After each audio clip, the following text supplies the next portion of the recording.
Welcome to an extraordinary journey into the mind of the world's greatest detective. Tonight we delve into a mystery that will challenge everything you think you know about deduction, observation, and the art of solving the impossible. This is not just another crime story. This is a masterclass in detective work that will keep you on the edge of your seat for the next hour. But here's the twist. By the end, you'll discover that the most dangerous predators often wear the masks of our closest protectors. The rain hammered Manhattan's asphalt like bullets from heaven, each droplet catching the neon glow of a city that never truly sleeps. Steam rose from subway grates in ghostly columns, while distant sirens wailed their urban lullabies through the midnight air. This was a city that watched everything but spoke nothing, a perfect stage for secrets to unfold and mysteries to bloom like dark flowers in the concrete jungle. Sherlock Holmes stood beneath the amber streetlight outside the brownstone at 142 East 73rd Street, his keen eyes absorbing every micro-detail that lesser minds would dismiss as insignificant. The press had already descended like vultures, their cameras flashing against the rain-slicked windows, their headlines already written before the truth had even been uncovered. Political pressure mounted with each passing minute, and somewhere in this urban maze, an heiress had vanished without a trace. The impossible timeline began at exactly 11:32 p.m., when Charlotte Pemberton's phone sent its final ping from inside her family's brownstone. By 11:45 p.m., she had seemingly evaporated into the Manhattan night, leaving behind only questions and a single umbrella that would become the key to unraveling this entire web of deception. But here's what the press didn't know, what the police missed, and what even her own family failed to notice. Sometimes the most elaborate disappearances happen right under our noses, orchestrated by those we trust most. As Holmes examined the scene, his trained eye caught something that made him pause: a damp hemline on a framed photograph inside the foyer, fresh scuff marks on the brownstone's front stoop that told a story of hurried movements, and a rideshare cancellation that occurred at a precise minute that would prove crucial to solving this puzzle. The faint scent of citrus perfume mixed with the ozone from the storm created an olfactory signature that would lead him deeper into this labyrinth of lies. But it was the single detail that everyone else had overlooked that made Holmes's pulse quicken with the thrill of the hunt. A droplet pattern on Charlotte's umbrella that clearly indicated she had never actually stepped into the rain. This wasn't a disappearance. This was something far more sinister and sophisticated. Make sure to hit that subscribe button now, because what you're about to witness is a detective investigation unlike anything you've ever seen before.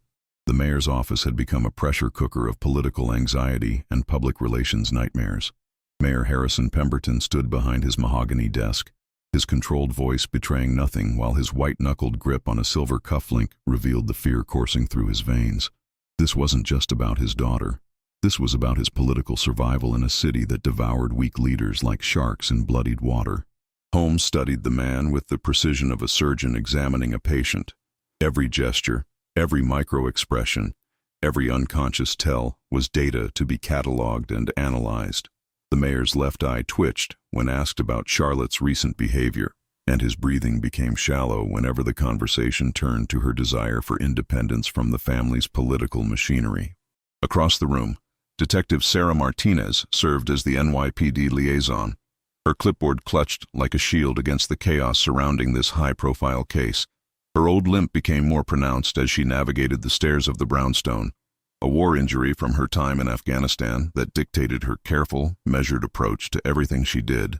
Holmes noted how she balanced departmental protocol with wounded pride, knowing that bringing in a consulting detective reflected poorly on the department's abilities. But it was Charlotte's roommate, Jessica Chen, who presented the most intriguing psychological profile.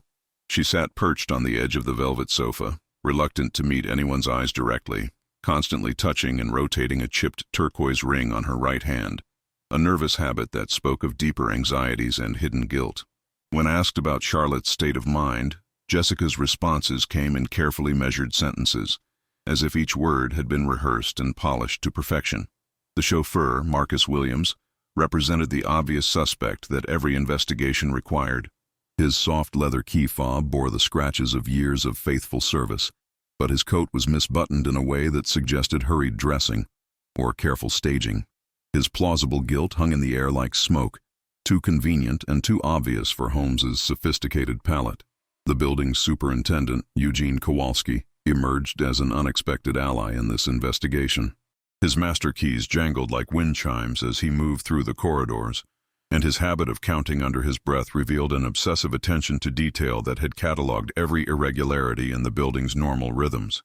He had noticed things that others missed: the freight elevator's unusual activity, the service alley's blind camera zone that someone had exploited with surgical precision, and the courtyard gate that only stuck when humidity reached its peak, which it had precisely at 11:30 p.m. The geography of the crime scene told its own story to those trained to read its language. The brownstone's architecture created natural hiding spots and escape routes that a casual observer would never notice. The narrow freight lift operated on a different electrical circuit than the main elevator, meaning its usage wouldn't register on the building's primary security logs. The service alley provided access to 3 different street exits, each monitored by cameras with carefully timed blind spots that someone had studied and memorized. Holmes knelt beside the freight elevator and extracted his magnifying glass, examining the subtle clues that would make or break this case. The first solid piece of evidence emerged from the phone data. Charlotte's device had indeed pinged from inside the building at 11:32 p.m., but the signal strength and tower triangulation suggested she was on the mezzanine level, a detail that no one else had bothered to analyze. More intriguingly, a second set of faint shoe impressions near the freight elevator revealed a size 7 women's shoe, with a distinctive wear pattern that didn't match Charlotte's feet. The second crucial clue came from Charlotte's phone itself, an unread message draft addressed simply to M containing only a time, 11:38 p.m., and no location. This wasn't a romantic rendezvous as the police had initially assumed. This was something far more calculated and methodical. But it was the transversal clue that elevated this case from simple to extraordinary. Charlotte's Metro card had been tapped earlier that day at the Metropolitan Museum's gift shop, far uptown and seemingly off her normal pattern. The timestamp placed her there at 2:47 p.m., purchasing something small, a detail that would prove crucial as the investigation unfolded. The ticking clock that drove this investigation forward was brutal in its simplicity. Mayor Pemberton had scheduled a morning press conference for 7:00 a.m. If Charlotte appeared safe and sound, his political reputation would survive the scandal. If she remained missing, the city's media machine would destroy him, and his daughter would become a permanent victim of circumstances beyond anyone's control. The first logical shock that sent ripples through the investigation came from the hallway security camera footage. The timestamp showed Charlotte's distinctive red umbrella leaving the building at 11:35 p.m., but the camera angle only captured the umbrella itself, not the person carrying it. Holmes watched the footage 17 times, noting the unnatural way the umbrella moved, the absence of accompanying footsteps on the audio track, and the mechanical precision of its path down the corridor. This wasn't a person leaving. This was a prop being staged. The second phase of the investigation introduced contradictions that made Holmes's pulse quicken with anticipation. Every detective knows that contradictions are where truth lives, hiding in the spaces between conflicting testimonies like gold in river sediment. Jessica Chen swore under oath that she had heard Charlotte using her hairdryer at exactly 11:25 p.m., a detail that seemed innocuous until Holmes realized that Charlotte's hair had been naturally air-dried when she was last seen. Eugene Kowalski claimed that the building's power had flickered at 11:30 p.m., but the electrical company's logs showed no interruptions to the grid. The timelines misaligned by exactly 5 minutes, a gap that someone had carefully created to provide cover for their activities. The subtext of human behavior revealed even more damning evidence. Jessica's pauses became more pronounced whenever the mysterious M was mentioned, her pupils dilating slightly and her breathing becoming shallow. Marcus, the chauffeur, avoided all eye contact when the freight elevator was discussed, his hands trembling almost imperceptibly when he claimed ignorance of its operation. Most tellingly, Mayor Pemberton's entire demeanor shifted when asked about Charlotte's involvement with a private art gallery, his political mask slipping just enough to reveal genuine fear beneath. Holmes discovered a technical clue that transformed the entire investigation: residue of glycerin on the inside door handle of Charlotte's apartment. This wasn't household lotion or cosmetic residue. This was the telltale signature of latex gloves or theatrical blood, substances used by someone who understood the importance of avoiding fingerprints while creating realistic staging. But it was the emotional index that provided the deepest insight into Charlotte's state of mind. Hidden within the pages of her copy of Virginia Woolf's Mrs. Dalloway, Holmes found a pressed wildflower accompanied by a penciled note in Charlotte's handwriting. When the city breathes, so do I. This wasn't the message of someone planning to disappear. This was the philosophy of someone learning to assert her independence against overwhelming pressure.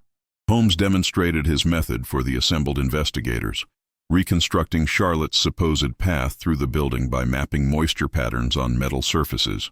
The brass elevator rails showed condensation consistent with recent use, but the elevator buttons remained completely dry. The stairwell handrails told a similar story, moisture on the lower sections where someone had gripped them while carrying something heavy, but no corresponding fingerprints or palm prints. The preliminary conclusion seemed obvious. Marcus Williams had somehow orchestrated Charlotte's disappearance, using his knowledge of the building's service areas and his access to keys. His nervous behavior, his misbuttoned coat, and his proximity to the crime scene made him the perfect suspect for a crime that demanded an immediate solution. But Holmes had learned long ago that perfect suspects are almost always false suspects, and this case would prove no exception to that rule. The first major turn in the investigation came like a thunderclap, shattering all previous assumptions and redirecting the entire focus of the inquiry. The bridge toll data and traffic camera footage placed Marcus Williams exactly 4.2 miles away at the precise moment Charlotte's phone sent its final ping. His alibi wasn't just solid, it was ironclad, verified by multiple independent systems that couldn't be manipulated or forged. This revelation meant that Charlotte's umbrella had been carried down the hallway by someone else entirely, someone with intimate knowledge of the building's layout and the ability to move through its service areas without triggering additional security protocols. The freight elevator had been used not for escape, but for staging an elaborate deception that required advanced planning and meticulous timing. Holmes recognized the invisible hand of a true antagonist, someone who moved several steps ahead of the investigation, while leaving behind carefully planted evidence designed to misdirect attention. The building's router logs had been professionally scrubbed, using administrative access that only 3 people possessed. The elevator maintenance ticket had been closed just minutes before Charlotte's disappearance, providing cover for someone to access the shaft and service areas without raising suspicions. Most ominously, a witness who had initially volunteered information about seeing Charlotte in the lobby suddenly received a phone call advising them to reconsider their recollections for their own safety. This wasn't random criminal activity. This was coordinated manipulation by someone with resources and connections. The transversal MetroCard clue suddenly snapped into focus with crystalline clarity. Charlotte's visit to the Metropolitan Museum hadn't been random. It had been orchestrated. Someone had sent her there to establish a trail of evidence that would support a specific narrative about her state of mind and intentions. The purchase from the gift shop had been small but significant. A reproduction of Vermeer's Girl with a Pearl Earring, a painting about hidden identity and the power of observation. The fourth phase brought the human and ethical fallout that inevitably accompanies major revelations in complex cases. Mayor Pemberton's anger masked a deeper fear, not just for his daughter's safety, but for the exposure of family secrets that could destroy multiple lives. His political survival instincts warred with his paternal love, creating a psychological tension that made him increasingly unreliable as a source of information. Detective Martinez resented the deductive process that had made her departmental procedures look inadequate, but her professional integrity forced her to acknowledge the superior methodology that Holmes brought to the investigation. Her wounded pride battled with her commitment to finding Charlotte, creating an internal conflict that made her both ally and obstacle in the pursuit of truth. Most significantly, Jessica Chen's reaction to Marcus's clearance revealed far too much relief for someone who should have remained focused on her missing roommate. Her micro-expression suggested that Marcus's guilt had been a necessary fiction, and his innocence created complications that she hadn't anticipated. Holmes adjusted his approach accordingly, recognizing that soft traps and diagnostic triggers would yield more information than direct confrontation. He casually asked to examine Jessica's turquoise ring, noting her involuntary flinch and the way her hand automatically closed into a protective fist. This wasn't random nervousness. This was the behavior of someone guarding evidence. The psychological profile of the true antagonist began to emerge like a photograph developing in chemical solution. The most plausible suspect had become Jessica Chen herself, a young woman driven by envy, emotional dependency, and a documented history of creating dramatic situations that required her to play the role of hero and rescuer. Her relationship with Charlotte wasn't friendship.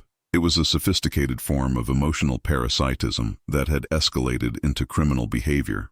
If you're finding this investigation as fascinating as I am, make sure to leave a comment below with your own theories about what happened to Charlotte, and don't forget to subscribe for more incredible detective stories that will challenge your mind and expand your understanding of human nature. The fifth phase introduced subplots and obstacles that threatened to derail the investigation, just as crucial breakthroughs were becoming possible.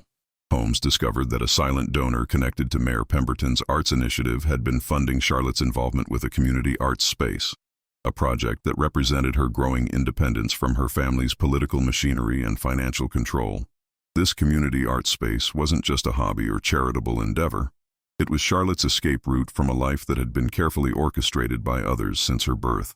She had been planning to announce her intention to dedicate herself full-time to community art education, a decision that would have removed her from her father's political orbit and eliminated her value as a prop in his carefully crafted public image. The institutional obstacles multiplied like bacteria in a petri dish. Press trucks jammed East 73rd Street, making surveillance and evidence collection nearly impossible. Orders from the mayor's office restricted the flow of information to the media, while budget constraints limited the number of forensic tests that could be performed on the physical evidence. Every bureaucratic delay provided more time for the true antagonists to refine their strategy and eliminate potential exposure.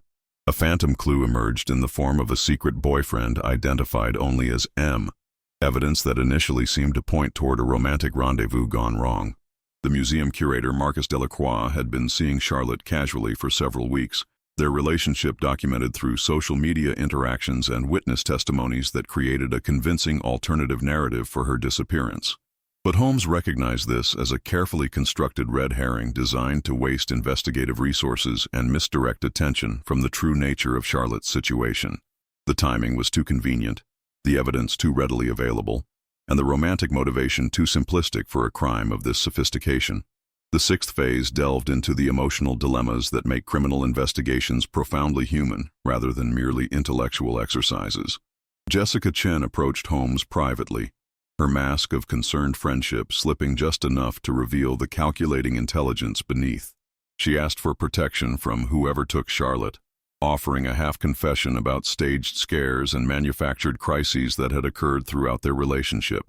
This conversation forced Holmes to confront the ethical choice between empathy and efficiency. Providing comfort to Jessica would potentially compromise his ability to extract the truth from her, but withholding that comfort violated his fundamental respect for human dignity.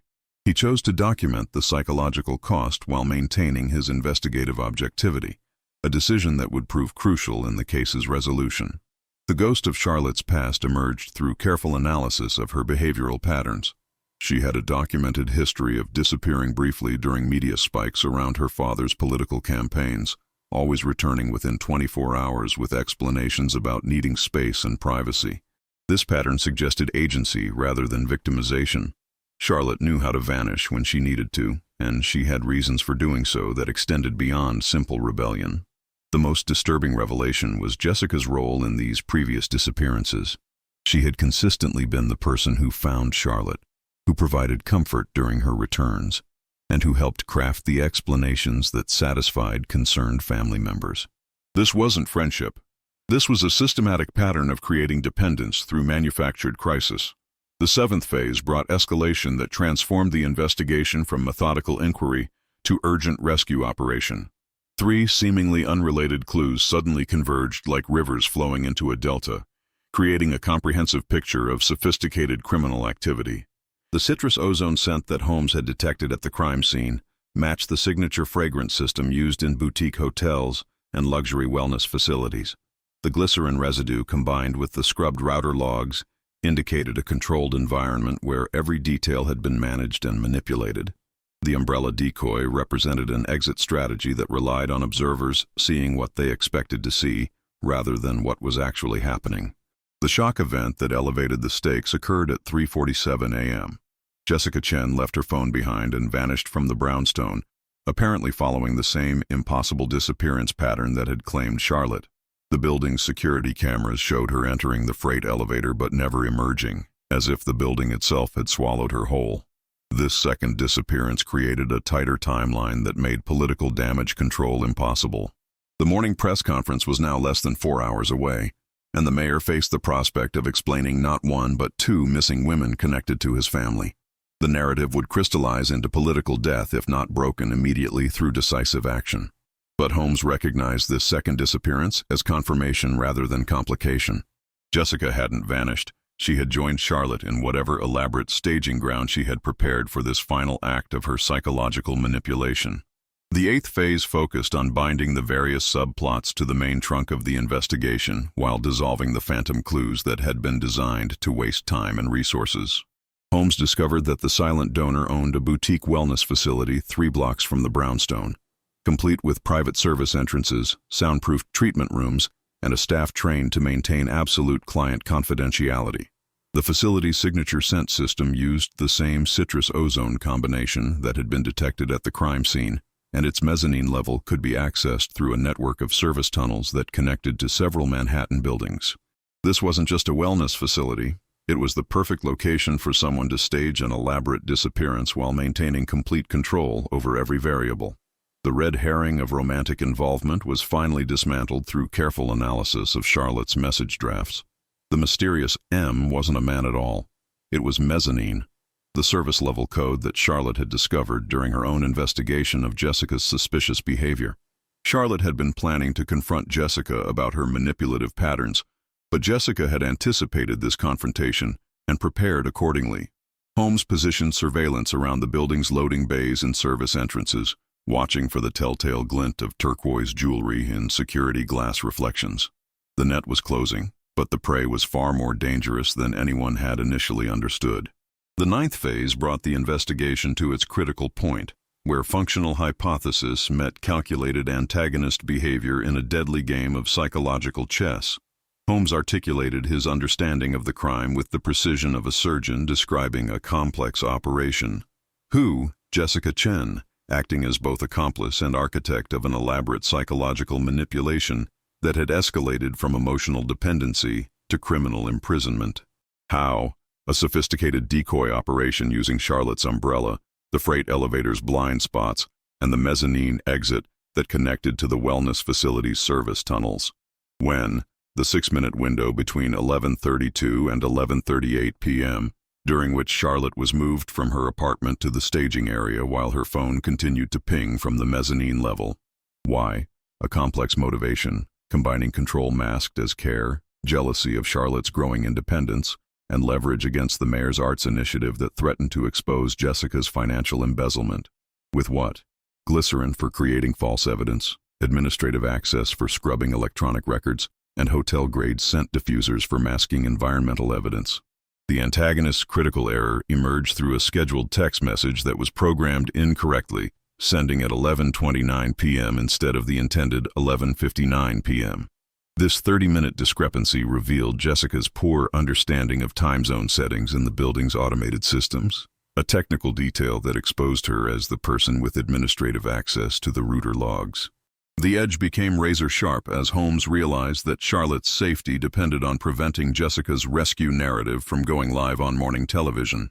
If Jessica successfully positioned herself as a heroic figure who had also been victimized, Charlotte would become a permanent prisoner in a relationship that had already crossed every boundary of consent and safety. The 10th phase prepared the final capture through logic-led action that transformed deductive reasoning into tactical operation. Holmes designed a sting operation that used Jessica's own methodology against her, baiting the mezzanine level with a false evacuation notice and positioning a maintenance cart to block the primary escape route. The team split into coordinated surveillance positions. Detective Martinez monitored street access while maintaining radio contact with backup units. Eugene Kowalski positioned himself to observe elevator activity and provide real-time updates on building systems. And Holmes himself took the most dangerous position inside the service tunnel network, where sound carried unpredictably, and ambient noise from the boiler room could mask approaching footsteps. The sensory focus reached peak intensity as every team member strained to detect the subtle indicators of movement. Echoes that bounced differently when human bodies occupied spaces, warmth radiating from ductwork that had been recently disturbed, and that persistent citrus note that had become the olfactory signature of this entire criminal enterprise. The antagonist moved into the trap with practiced economy, carrying a folded raincoat despite the dry air inside the building, a signature habit that revealed her obsessive need to control every detail of her environment. Her movements demonstrated intimate familiarity with the building's layout and systems, confirming that this disappearance had been planned and rehearsed multiple times. The 11th phase brought maximum tension as the investigation teetered at the brink of either complete success or catastrophic failure. The maintenance cart stalled at the crucial moment when Jessica approached the final exit, its mechanical failure creating a narrow window of opportunity that could close within seconds. The unforeseen complication arrived in the form of a genuine fire alarm triggered by an overheated electrical panel in the building's basement.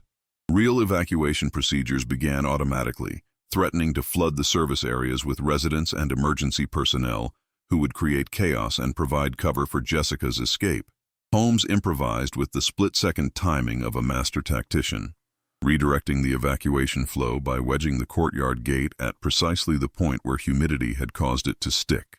This single action created a bottleneck that forced evacuees toward the main entrance while keeping the service areas temporarily clear.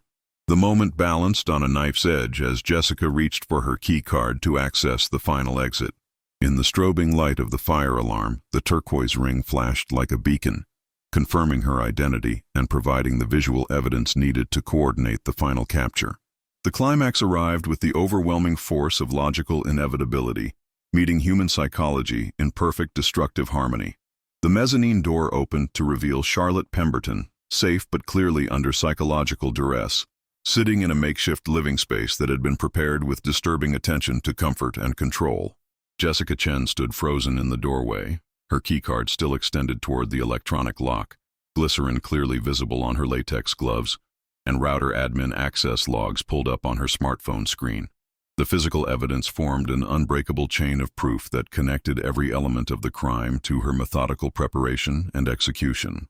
But it was Jessica's fatal flaw, her overwhelming pride in the sophistication of her psychological manipulation, that provided the final piece of evidence. When confronted with the impossibility of denial, she began to reenact the entire method step by step, explaining how she had anticipated every possible investigation technique and prepared countermeasures for each. She described how she had cultivated Charlotte's trust over months, gradually increasing her emotional dependency while isolating her from other relationships. She explained the technical details of the router manipulation, the careful timing of the elevator usage, and the psychological pressure applied to witnesses who might provide inconvenient testimony. Most damning of all, she revealed her long-term plan to position herself as Charlotte's permanent caretaker and protector, using manufactured crises to demonstrate Charlotte's inability to function independently.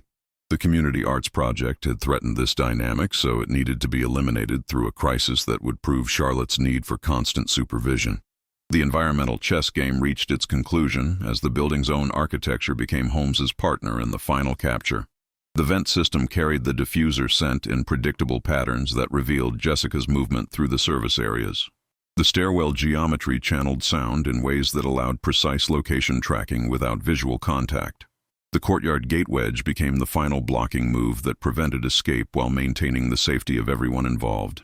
The emotional resolution came as Charlotte asserted her agency for the first time in months, clearly articulating her understanding of what had been done to her and her determination to reclaim control over her own life. Mayor Pemberton was forced to confront the cost of his public life on his daughter's private freedom, acknowledging that his political ambitions had created vulnerabilities that predators like Jessica could exploit. The aftermath brought consequences that rippled through every level of New York society and politics.